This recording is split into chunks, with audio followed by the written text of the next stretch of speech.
High বন্ধুরা, সবাই কেমন আছো? আশা করি তোমরা সবাই ভালো আছো। আরেকবার আমার বড় ব্লগে তোমাদের ওয়েলকাম জানাই। তো আজকে আমার দিদির বার্থডে, সেই উপলক্ষে কিন্তু এই ব্লগটা, ঠিক আছে?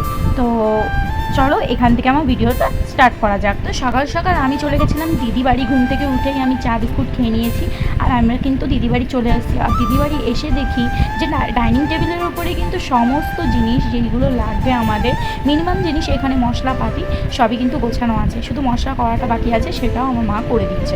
তো যাই হোক, এখানে সমস্ত জিনিসই গোছানো রয়েছে, তোমরা দেখতেই পারছো। তো এইটা দিয়েই আজকে রান্না হবে। এবার তোমরা বুঝতেই পেরেছো এখানে কী কী রান্না হবে।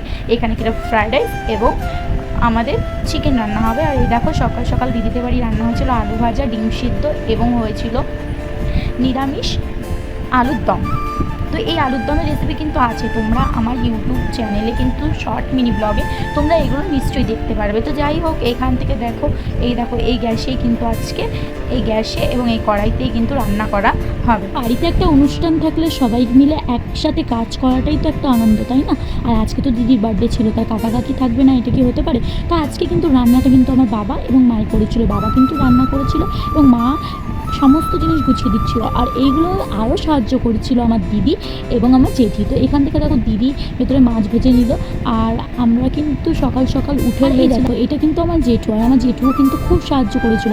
এখানে কিন্তু আমাদের ফ্যামিলির সবাই কিন্তু হাতে হাতে করে দিয়েছিল।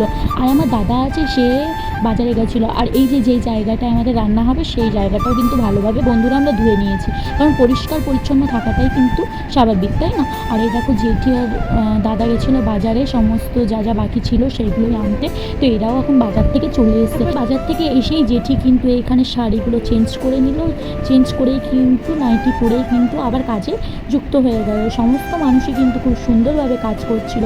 বাড়ির একটা মানুষ সুস্থ নেই, কারণ বাড়িতে একটা অনুষ্ঠান থাকলে সুস্থ থাকার জন্য। তো যাই হোক বন্ধুরা, এখানে জেঠি মাংসটা বেছে নিচ্ছে, আর এখানে দিদি চাল ঘটা ধুয়ে নিচ্ছে। আর আমি কিন্তু যতটা পেরেছি ততটা হেল্প করেছি, আমি তোমাকে বলেছি। তো যাই হোক বন্ধুরা, আর দেখো, এটা কিন্তু আমাদের গাছে ফুল, মানে আমাদের গাছে ফুল ধরেছে। আর এই দেখো কতগুলো গাছ আমার বাবা কিনেছে। গাছ লাগাও, প্রাণ বাঁচাও। তো যাই হোক, তারপর আমি বাবাকে ডেকে নিয়ে আসলাম। আর এই দেখো, এই যে মাংসটা ভালো করে ধোয়া হয়ে গেছে। এখান থেকে কিন্তু দিদি সমস্ত জিনিস বাইরে নিয়ে এসছে এবং আমার বাবাও কিন্তু চলে এসছে রান্না করতে। আর এখানে কিন্তু আমার দিদির মাংসতে মশলা মেশাচ্ছে। তো এখানে বেশি কিছু না, হলুদ, লবণ এবং দইটাই মেশাচ্ছে আমার দিদি। আর এখানে আমার বাবা বলে বলে দিচ্ছে, আর আমি কিন্তু পাশে বসে ভিডিও করছি, ঠিক আছে? আর ভিডিও কিন্তু আমি ফাঁকে ফাঁকে করছিলাম। এখন তোমরা বলছো যে ভিডিও করা, আর দেখো এখানে কিন্তু সমস্তটা একসাথে মেখে নিচ্ছে। এখন তোমরা ভাববা যে আমি ভিডিও করার সময় পাচ্ছি, মানে কী বলো তো, আমি যতটা সময় পেরেছি, আমার বেশি কাজ করা লাগেনি, কারণ সবাই হাতে হাতে করছিল। আর বাড়িতে সমস্ত কাজ সকাল থেকে সবাই হাতে হাতে করে দিচ্ছিলো বলে তাড়াতাড়ি হয়ে যাচ্ছিলো। এই মা, এখানে তো বলতেই ভুলে গেছি, এর মধ্যে কিন্তু দিদি আবার ঢেলেছিল একটুখানি সর্ষের তেল, কারণ বাবা দিতে বলেছিল, সেটা বলতে আমি ভুলে গেছিলাম। তো যাই হোক বন্ধুরা, ভুল ত্রুটি তো হয়ে থাকবে, তোমরা পারলে একটু ক্ষমা করে দিও। আমি কিন্তু অত ভালো ব্লগার না, আমি জাস্ট ট্রাই করছি, কারণ সমস্ত জিনিস মানুষ তো একবারে গাছে ওঠে না, আস্তে আস্তে করে করেই কিন্তু আমি শিখবো। তো যাই হোক বন্ধুরা, তারপরে এই দেখো, দিদি এখানে মেখে নিচ্ছে, আর বাকি সবাই কিন্তু মশলা টশলা করে নিচ্ছে। এই মা মশলার কথা বললাম, এই দেখো আমার মা তো মশলাই করছে। ভেতরে গিয়ে দেখি আমার মা লঙ্কা বাটা, আদা বাটা, রসুন বাটা, ঠিক আছে, পেঁয়াজ বাটা, জিরে বাটা, সব বাটা, এখানে সমস্ত রকম বাটা মা করে নিচ্ছে। আর এখানে দাদারা ভাত খাচ্ছিল। আর এখান থেকে ভেতর থেকে এখন দিদি গ্যাস এনে দিল, কারণ গ্যাসটা তো অনেক ভারী জিনিস, আমার পক্ষে সম্ভব না। তো দিদি এখানে গ্যাস এনে দিয়েছে এবং আমার বাবা এখানে গ্যাস ফিট করে নিয়েছে, কারণ এখন রান্না অনেক টাইম হয়ে গেছে, রান্না না বসালে কিন্তু তাড়াতাড়ি হবে না। তো যাই হোক, এখানে বাবা ফার্স্টে আলু ভেজে নিল, আর এখানে কিন্তু আমার বাবা রান্না করছে। দেখো, এখানে কিন্তু আমার বাবা আলুটা ভেজে নেবে, যতক্ষণ না ভাজা হয় ততক্ষণ কিন্তু আমার বাবা নাড়িয়ে যাবে। তো যাই হোক বন্ধুরা, তারপর ভাজা ভাজা হয়ে গেল এবং জেঠি কিন্তু এই আলুগুলো নামিয়ে নিল। তারপর এই যে সব কিছু রেডি রয়েছে, একটার পর একটা বাবা দেবে। তো ফার্স্টে তো দিয়ে দেবে হলো তেজপাতা, তারপরে দিয়ে দেবে সামান্য একটু জিরে,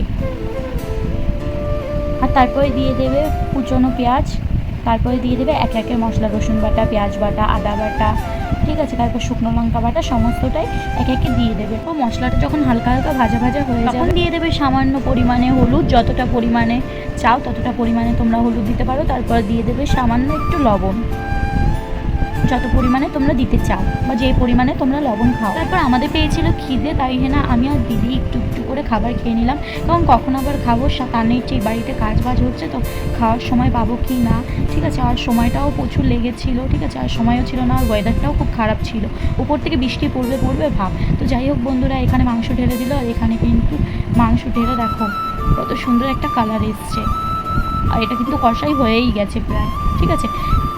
দেখো কত সুন্দর লাগছে কালারটা, আর রান্নাটা সত্যিই খুব ভালো হয়েছিল, মানে আমার তো খুবই টেস্টি লাগছিলো। কিন্তু লঙ্কাটা আমি যেহেতু পরিমাণে খাই, কিন্তু সবাই তো আর লঙ্কা সমান খায় না, আর লবণটাও তো সমান খায় না, তার জন্য সবই ঠিকঠাক ছিল। আর এই দেখো এখন এখানে রান্না হয়ে গেছে, এখন এখানে কিন্তু মা একে একে গামলায় সমস্তটা ঢেলে নিচ্ছে, আর এখানে কিন্তু ঢাকা হয়ে যাচ্ছে, কারণটা হলো বৃষ্টি আসছিল, ঠিক আছে, উপর থেকে মানে 2বার আজকে বৃষ্টিতে খুব জ্বালিয়েছে। যাই হোক বন্ধুরা, এখানে তো মাংস এখন হয়ে গেছে, এখন কিন্তু ফ্রাইড রাইস করা। চলো বন্ধুরা, এখন ফ্রাইড রাইসের রেসিপি দেখানো হোক।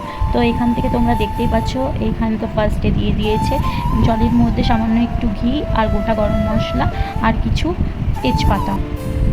আর এখানে দেখো আমার মা কিন্তু রেডি করছে, এখানে সব কিছু রেডি করছে, পার্সেল রেডি করছে, কারণ এইটা সমস্তটাই যাবে কিন্তু আমাদের ক্লাসে, কারণ ক্লাসে কিন্তু আজকে দিদির জন্মদিন পালন করা হবে। তো যাই হোক বন্ধুরা, এখান থেকে তোমরা দেখতে পাচ্ছ চাল কটা সেদ্ধ হয়ে গেছে, আর এখানে সমস্তটাই জালের উপরে নামানো হয়ে গেছে। চলো বন্ধুরা, এখান থেকে আমি দেখাচ্ছি, একটা পরিষ্কার ফার্স্টে কড়াই নিলাম, তার মধ্যে নিলাম ঘি, আর এই যেই সবজিগুলো আমরা ভেজে রেখেছিলাম সেগুলোই দিয়ে দেবো, কাজু কিশমিশ। তারপর এই দেখো মা কিন্তু গামলা দিয়ে ভাতগুলো ভেতরে দিয়ে দিচ্ছে, মানে কড়াইয়ের ভেতরে, কারণটা হলো ওই খাতা খুন্তি কিন্তু খুব ছোটো ছিল, কারণ সমস্ত জিনিসটা অনুষ্ঠানের জন্য কেনা না, তাই। আর এখান থেকে দেখো ওয়েদার খারাপ করে কিন্তু বৃষ্টি চলেই এসেছে, আর এই বৃষ্টির মধ্যেও কিন্তু রান্না করছে, কারণটা এটা তো ভেতরে নিয়ে যাওয়া সম্ভব না এখন, কারণ রান্নাটা হচ্ছিল।